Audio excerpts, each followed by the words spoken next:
గత జన్మలో నేను ఒక సూఫీ మాస్టర్. నా పేరు హజరత్ ఇనాయత్ ఖాన్. నా గత జన్మలో నేను యూరోప్లో ఎంతో తిరిగాను, ఫ్రాన్స్లో ఎక్కువగా తిరిగాను. అప్పుడు నేను వీణ వాయించేవాడిని, విచిత్ర వీణ అని చెప్పి. ఇప్పుడు ఫ్లూట్ వాయిస్తున్నాను. అంతకుముందు నేను అమెరికాలో బోస్టన్, ఫిలడెల్ఫియాలో పుట్టి అక్కడంతా పనిచేశాను. అప్పుడు నా పేరు బెంజమిన్ ఫ్రాంక్లిన్.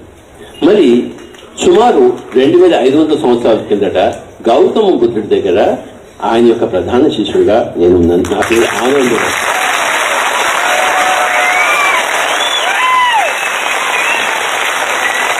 గౌతమ బుద్ధుడికి 40 సంవత్సరాలు ఆయన సేవకుడిగా, ఆయన బట్టలుకి ఆయనకి అన్ని జపరీలు చేసి చివరికి ఈ నా ఒళ్ళులోనే ఆయన శరీరాన్ని వదిలాడు ఆఖరి పాత్ర.